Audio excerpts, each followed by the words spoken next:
And that's why I'm selling my Bronco.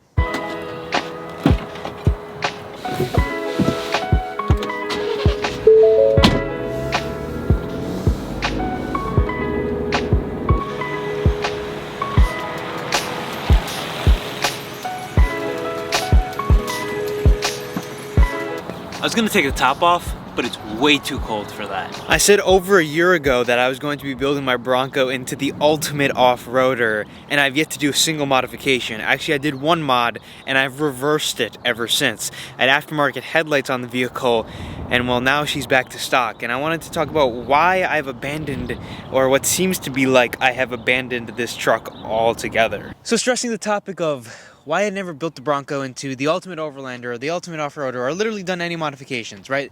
Let's just say that was good titling. Why haven't I done anything to it? Well, there's a couple of reasons behind that. First of all, we got to keep in mind that behind me is a $60,000 vehicle. At some given points, that vehicle behind me was worth upwards towards $70,000 or $75,000 when I first got it. And well, now at any given point, I'd still say it's worth just about MSRP at $60,000. I've owned the vehicle for a little shy of a year and a half, and it's been fantastic up until recently. I addressed the couple of issues that I was having with the vehicle. It wasn't starting, it was acting a little temperamental, it wouldn't turn off, and all of that boiled down to, well, I don't know. Putting the price aside for a second, when I modified it and I put the additional aftermarket headlights on, I started to have what seemed to be issues regarding the aftermarket system. I was advised by my dealership to take the aftermarket headlights off of my vehicle to see if those were causing the problems. Ever since I took them off, I've had the problem occur one time, but ever since that, it's been completely fine. So majority of the aftermarket modifications I'd want to do to this thing are all electrical related. Adding lights, adding custom headlights, adding a custom bumper. You gotta modify parking sensors, you gotta modify the lights, you gotta add or splice wires or add wires and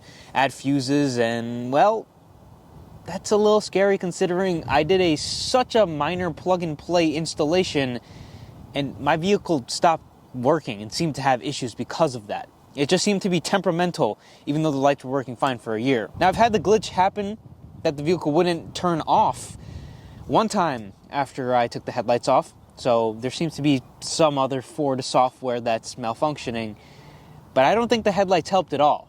And that scares me because I need that thing to work at all times. This is not only an off-roader, this is not only just a fun vehicle, but this is also a brand new vehicle that is daily driven. Whether I'm driving it or whether someone else is driving it, this vehicle needs to turn on at all points. And if I'm adding modifications and turning it into something that is just a little bit better cosmetic looking than what it already is, I think those sacrifices aren't worth spending extra money on. But also I need the practicality. I need this thing to work. It's proved to me that small modifications, especially electrical work, like the lights, are going to cause it problems. Now, I've seen a bunch of people, there's so many people who modify their vehicles who don't have issues. Modify lights, add accessories that don't have issues. But there are the fair share of people who have the issues. And I'm not ready to go down the rabbit hole of trying to get this thing to work while having two other project cars that legitimately need my attention, when this should just do what it's supposed to do and drive. Now, that being said, I still haven't off-roaded the Bronco, and that's partially my fault. At the end of last year, beginning of last year was a mess. We don't even talk about the beginning of last year. But the end of last year, well, I kind of forgot that the dunes were closing, and I may or may not have tried to make a last-minute effort to go there, but we live in a very inconvenient place. I haven't really found a good place to take it other than to Michigan. So hopefully this year, in a couple of months when they open up, we can take it. Right now, she's just a pavement princess. I don't mind that.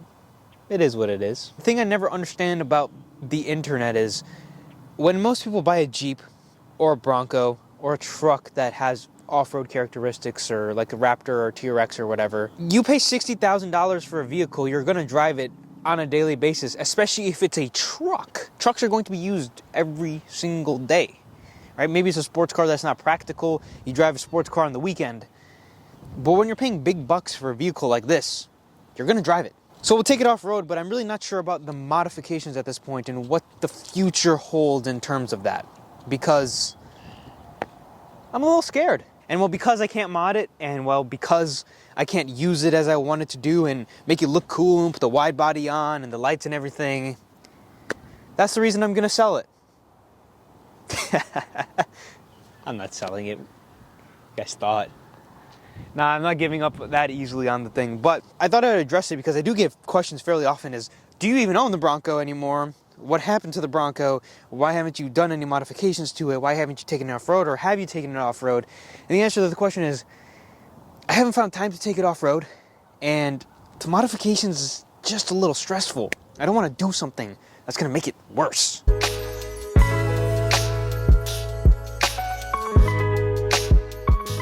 I mean, the Bronco works, right? People hate on it. A lot of people give hate in my videos, give me hate, give the Bronco hate, give Ford hate just in general.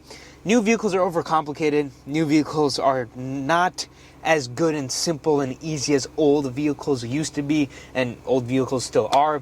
There's a reason I choose to buy more old vehicles, but I mean, as long as this keeps doing what it's doing and we can solve this, whatever glitch is happening in it, or it doesn't happen after this, and it was because of the headlights, I don't really have any problems or complaints with it.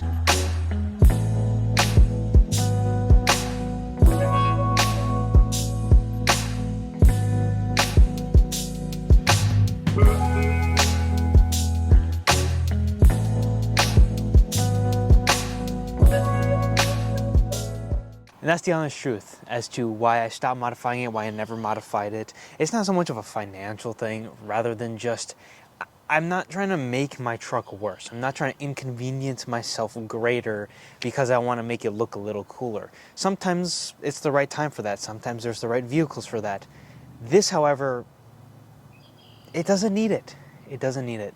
Not all vehicles have to be modded, even though I've pretty much modded every single vehicle that I currently have to some extent. This one's gone back to stock, I would say, for now, but I don't know what we have in store for this. That green looks really good though. It's very rich. Be interesting to see a Raptor in this color. I've never seen a Raptor in green in person. Anyways, I'm going to leave this video there. There's plenty more Bronco content to come. There's plenty of more content in general to come. Just maybe not how I originally intended it and originally imagined how this would go. As always, see you guys in the next one. Was I getting cut off? Oh, there's space next to it. I thought I was like walking off the screen.